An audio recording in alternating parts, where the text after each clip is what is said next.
how Singapore has grown to what it is today. Singapore has grown quite fast, and you can see from the figures that we showed later on. But now you can see that I want to emphasize more, especially the reasons for the growth. That there have been new economic institutions set up. There has been a bond between people, labor, government, and then we have a multiracial, multilingual, multi-religious society.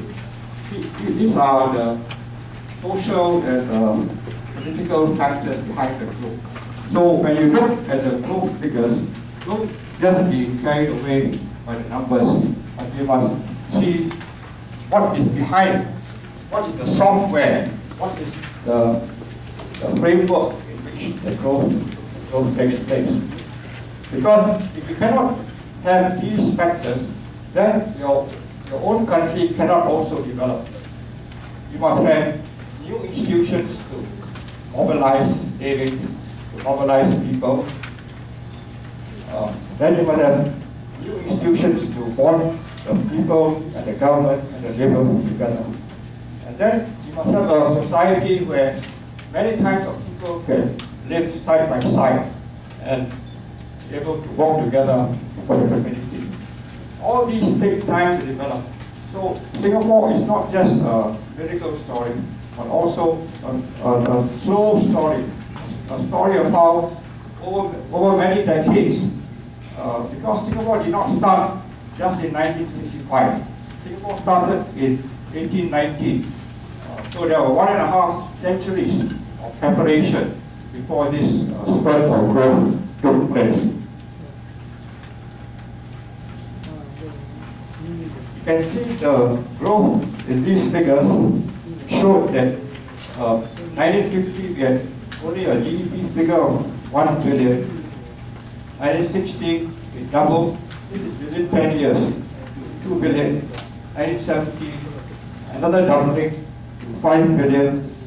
1980, doubling to 25 billion. These are at current prices. So if you take away the inflation, so it's not as big as it looks, but still it's quite impressive.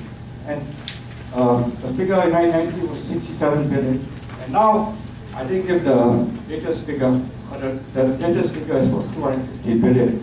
This is the numerical size of the Singapore economy. But what I'm trying to point out is not just the last column, but actually the third column, the column for gross capital formation. In economics, this is referred to as investment. In other words, the Singapore economy at one time only used to invest 15%. Then in fact it went down. And then in 1970 it was 39%, 1980 40%, and so on. So this is a very high rate of investment. If you look at the world as a whole, the investment figure is only about 20%. This is at a normally high rate of capital formation. And this is because the government mobilized the people to put infrastructure first. The word capital formation means you must have physical capital. You must have buildings, you must have roads, you must have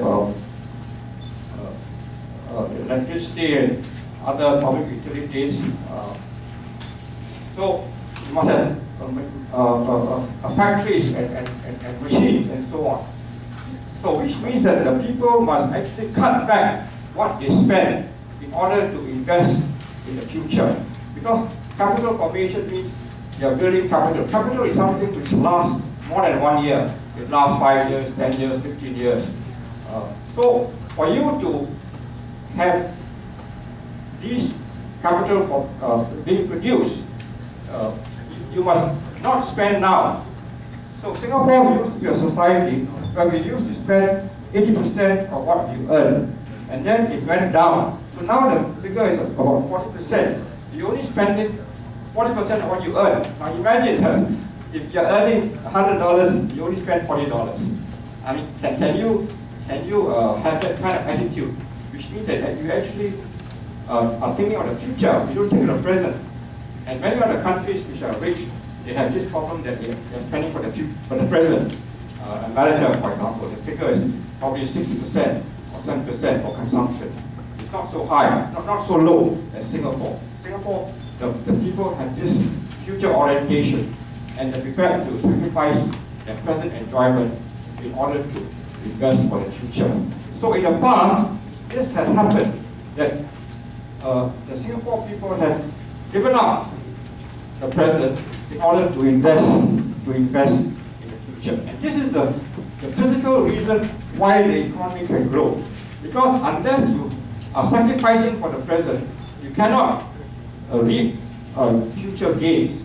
So the growth did not take place because we struck oil or we struck natural gas or something, but rather because the people gave up for the present in order to invest for the future. It means there must be a very long-term attitude. And the people who prepared to have this long-term attitude, because, as I said earlier, they had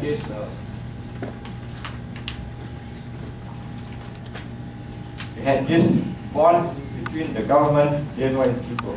So the people trusted the government, and the labor also trusted the management, and this tripartite harmony enabled them to sacrifice for the future. So this is the reason why Singapore can lower the rate of consumption in order to increase the level of investment. It's a fundamental paradigm shift, which is very difficult to accomplish unless you get a very cohesive society. And the reason why Singapore can do it is because we are a very small country. If you are a big country, it's very difficult, because some people think of the future, some people think of the present. How do you manage to get all of them to agree? But because we are small, we managed to get this agreement, and this is why Singapore will grow. Now this bond between the government, labor, and people emerged in 1959, because there was a new government which came into power, where out of an electorate of 587,000, the majority voted, and although the PAP obtained less than half the votes, but the PAP won most of the seats in the parliament. You can see the figure there. They won 43 seats in the 51-member parliament. So although they didn't get the majority of the votes, but they got most of the seats, and that's why they were able to assume office. The previous chief minister, David Marshall, and then followed by Lim Yew Hong, was replaced by Mr. Lee Kuan Yew, who was the prime minister for over 20 years. So this was the election which changed Singapore. It made the people united. And if there was no such election, you could not get this bonding between the people and the government. So this trust between people and the government is very crucial for economic development. Although it's a political event, but politics and economics are very closely tied. You cannot get one without the other. So there were many new institutions founded as a result of this bonding. MND stands for the Ministry of National Development, MNC stands for the Multinational Corporations, GIC stands for the Government Investment Corporation, JTC stands for Jurong Town Corporation, MOF stands for the Ministry of Finance, PUB stands for the Public Utilities Board, ESA stands for the Port of Singapore Authority, EDB stands for the Economic Development Board. I only chose those whose initials still stand the same. Actually, there are many other institutions. Singapore is full of acronyms, and you get lost, you don't know what is what. But these are the old ones which are also still retaining the acronyms and names to today. But you find there are another 20 or 30 or 40 more institutions which I won't name because you can't recognize them. Now, in the recent years, we still have this very high GDP. So at present our GDP is about $250 billion dollars. This is all at market prices. Now, the effect of inflation is included. So actually, it incorporates the rising prices. That's why the figure goes higher and higher. But even if you take away inflation, the growth is still quite high. But you notice one change in the last 10 years. The rate of investment, the rate of gross capital formation is now 25%, 28%. Whereas, if you notice, in what I showed you, that it used to be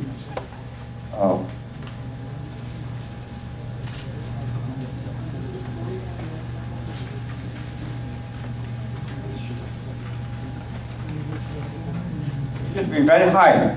It went up to as high as 39, 40% before. So the present rate of investment has fallen. It has gone down to about 25% or so. This is a new trend. So since today's lecture deals with the future, I must talk about the present, because the present affects the future. The present, we don't invest as much as we did before. But if you look at the consumption, it is still quite low. It's only about, if you take the latest figure, 100 billion out of 250 billion, 40%. We're still spending very little of our income. Then another trend, new trend, these are all new trends due to the current situation. Total labor productivity is falling. You can see the minus sign in the last 3 years. I didn't update to last year, but still the trend is there. It's minus now. The total labor productivity, the productivity of the goods industry, the service industries, it is all slowly falling. So now Singapore labor is not so productive as it used to be. Before it used to be increasing, but now not so. And then if you go deeper into the value added per hour, again, you can see the minus sign for 2007, 2008, 2009.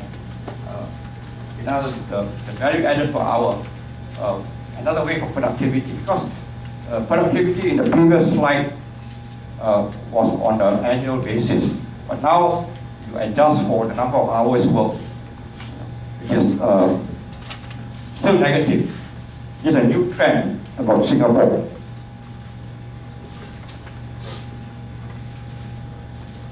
Now, the labor itself has changed in Singapore. Singapore used to be all Singaporeans here. The people were all largely born in Singapore, or they had settled down in Singapore. But now, you find that there are many foreigners in Singapore, because the Singaporeans themselves are a minority in the country. So you take 1998, you have 2 million workers, 2.1 million workers, and then 1.5 million resident workers. But this is made up of two categories. One is Singaporean and PR. PR means permanent resident. So in fact, the figure for Singaporean is less than that. It's not 1.5 million. It could be 1.3, 1.2. Because the statistics do not distinguish who is a Singapore citizen and who is a PR. Because PR are supposed to become citizens, but some of them do not exercise that option, or they don't apply to be citizens. So actually, the number of Singapore citizens is only about maybe half of the number of workers in Singapore. So wherever you go to in Singapore, you find that one of every 2 persons is a foreign worker. Only one is a Singapore-born worker, a Singapore citizen worker. That's why Singapore is now a country of many languages, many races, and all sorts of new things are brought into being. And then there's the category of foreign workers. this category is not permanent resident. They are foreign in the sense that they're not permanent. So they cannot stay here. They can only stay here if their work pass is renewed or their student pass is renewed. So they are foreign in a very distinctive sense. Right? The word PR means you are a foreigner, but you can still stay here. Yeah, permanent resident, that's what the term actually means. So over the last 10 years, we find that the number of foreign workers has increased to 1 million. And then, of course, the resident workers have also increased, but a smaller increase of 1.5 to 1.9 million. But even then, this category of resident workers includes many PRs, and the number of Singaporeans is not increasing. In fact, Singaporeans is only increasing by 1% a year. Now, you have 1.3 million Singapore-born workers. The increase is only about 13,000 or 15,000 workers a year. The other increase is the PR workers and foreign workers. So the high growth rate of Singapore, the high level of GDP,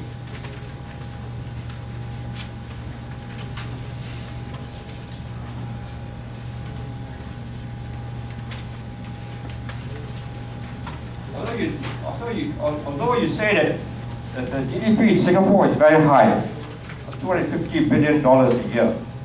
If you divide by the number of people in Singapore, it's very high, $50,000 per person. It's as high as probably Japan, or high as part of Europe and so on. But this includes the whole population of Singapore, which is more than half foreign. So you have to be very careful in trying to analyze the figures, because this shows you that of the 3 million workers in Singapore, probably only half are Singapore citizens. The other half are foreign citizens. They're either PR or they're short-term workers on the employment visa or student visa. So Singapore is actually a foreign economy. It's not a Singapore economy, because it's, up to one half is actually accounted for by foreigners. But why are they here? Because Singapore, I got my first slide, good institutions, good bonding between the government and labor and management. And that's why they're here, because this kind of harmony attracts foreigners to come here. They are multiracial, multilingual, multi-religious. So as a foreigner, you feel at home. You don't feel that you're cast away. Everybody is treated alike. But this therefore is a strength of Singapore, but it's also a weakness. A strength because it means that it can continue to grow, but then it's a weakness because it means that the Singapore people, they feel out of place. This is their country, and yet it's the foreigner who are doing all the work and doing all the the jobs which Singaporeans don't want to do or they can't do, and so on. So this is the problem of Singapore. That we need, first of all, the first item there, how to raise the level of investment in Singapore. We used to have 30 to 40% investment.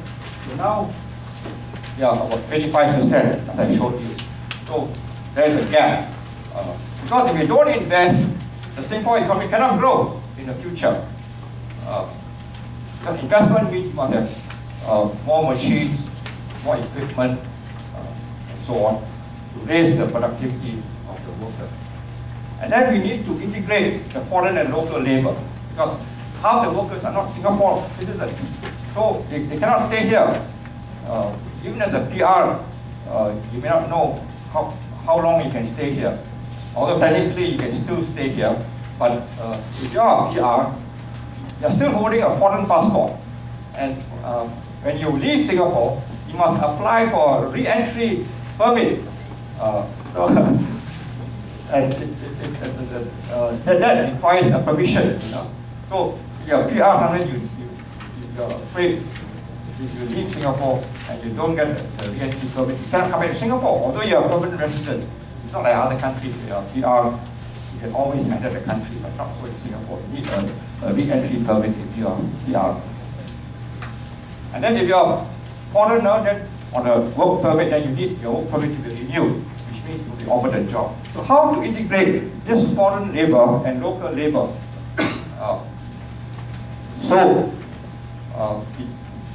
If you don't integrate, then you find that your productivity cannot go up. That's why I showed you the slide how labor productivity is negative, turning negative. Because the foreigners and the local people don't work together as a team, they don't teach each other, and so your productivity cannot increase. And then the third item is how to raise the incomes of the low-paid Singapore workers.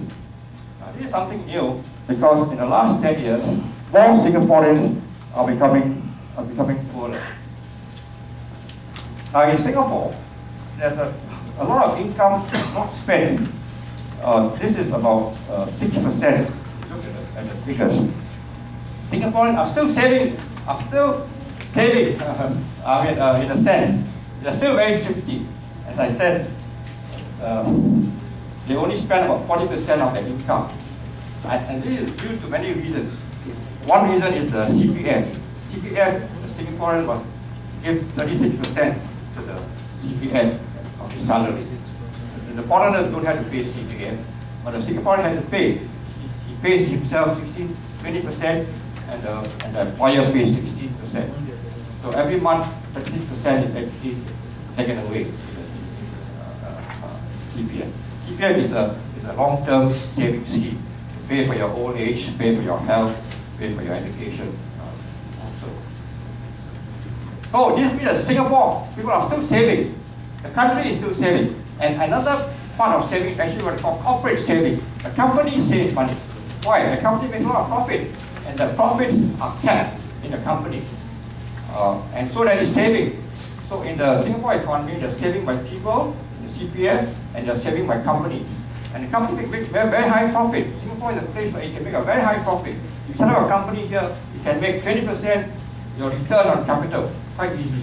Because the workers are not well paid, and then you can have very efficient infrastructure, the economy can still do very well. See, the people only spend 40%, and then investment is another 25%, and then the government expenditure another 15%. But the other 10% is actually foreign reserves. Now people are saving, but then the part not spent either becomes investment, or becomes government expenditure, or becomes foreign reserves. Now foreign reserves means that the country is getting richer, because the Singapore keeps the reserves either in the Monetary Authority of Singapore, MBA, or in the domestic holdings, or in the GIC, which keeps all the reserves of the country. So that being the case, the Singapore dollar gets higher and higher. That's why the dollar is so strong. And because it's strong, it attracts foreigners to put money in Singapore, knowing that it won't devalue or depreciate. But if it gets stronger and stronger, it means that the goods made in Singapore, we find it harder to sell abroad. Because the Singapore dollar is so strong, the cost of the good or service when you sell to foreigners becomes higher. So the major problem of Singapore is that we need to integrate the foreign and local labor force.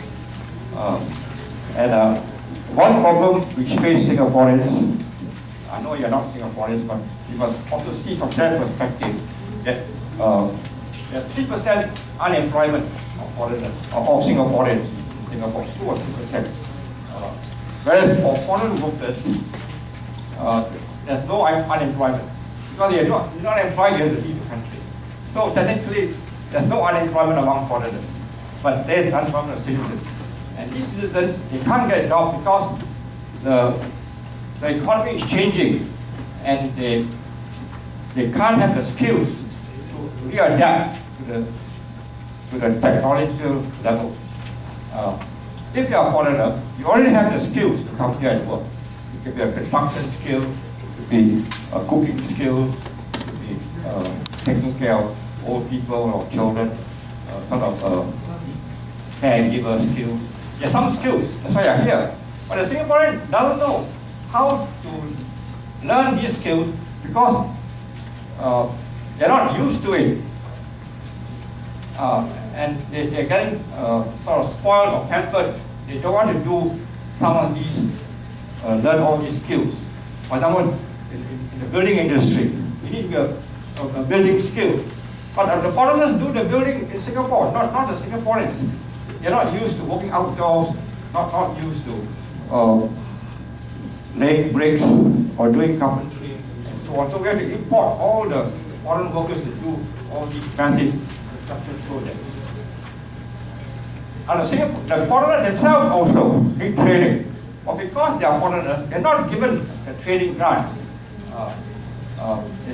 They're not giving the money, the time to retrain themselves. Singaporeans can apply to the Workforce Development Agency and other institutions to get help in the upgrading. Some Singaporeans take advantage of it. Some Singaporeans, of course, don't take advantage of it, or they're too old. And so we have this discrepancy that the two groups are in Singapore, and yet one group seems to be favored, and yet also the other group seems to be favored. The two groups are in different compartments. So we have this problem of how to integrate the labor force. And a Singapore worker feels demoralized because you can see that the income of the worker has not changed over the last 10 years. The 10 years is from 2001 to 2010, and then I broke up with 2 5-year periods. You take the median. Median means that the middle figure is only 1 or 2% that the income has grown. And if you take the 20th percentile, that is the lower income group. The income hasn't changed. So imagine if you're a Singaporean, your income hasn't changed for the last 10 years. How do you feel? But the country has grown. That's why I show you the figures. The GDP has grown very fast over the years. So the country is getting richer, but not necessarily the Singaporean. So no wonder the Singaporean sometimes feels that he is the victim and not the success as he seems to be. So the foreigner thinks, oh, Singapore is a wonderful place. The Singaporeans ought to be happy. And yet when he goes around, you find all the Singaporeans all look very sad. Sometimes it's the foreigner who's happy because they get a job here, get saving. And then you wonder why you Singaporeans in this wonderful country are so unhappy. And then they point to this figure to show that actually the real incomes haven't changed in the last 10 years. Now why? Why hasn't the incomes changed, although the country is doing so well? Well, one reason is that most of the income in Singapore, as I told you earlier, is earned by the companies. So the company actually gets the benefit. They make very high profits. And the salaries of the company manager and CEO is very high. $500,000, $1 million a year. But the worker, the average worker in Singapore only gets $2,000 salary. That's the average wage in Singapore, in $1,500 to $2,000. So this gap caused by the corporate structure of Singapore. Singapore is run by companies, not by households. So if you're a happy foreigner, think about what the Singaporean may feel of his own income level. Because one of the reasons is that they say that this income hasn't changed because there are so many foreigners here, and they undercut the salary of the Singaporeans. Because the foreigner is able to work very hard, they don't have very high expectations of salary. They don't have a home here, so their needs are very modest. But the Singaporean has to buy his housing and has other obligations, parents and children. So they feel very hemmed in, so to speak. Many Singaporeans, because of the aging population, there are so few babies born. So we feel that they are a sandwich generation. A sandwich means there's one thing on top, one thing below you, and you're in between. That's a sandwich. So what's on top of you? These are all the old people. And the old people in Singapore are getting more and more. Now it's only about 10%, but it's increasing, and it will reach 30% in the next 20 years. So more and more people will all have sort of white hair after a while. Singapore get older and older. The people are not having babies, not enough babies. And the number of babies born per couple, only about one child. They should actually have two or three children in order to reproduce themselves. But Singaporeans are not having children. So it's getting a very old country. And so the couples are sandwiched. They have to take care of their parents and take care of their children. So they feel in between, they're hemmed in. So no wonder this figure of very low income growth hits the Singaporeans very badly. Now, to conclude, that if you go back to the title of this talk, Singapore's growth can be replicated. In others, you can reproduce Singapore's growth.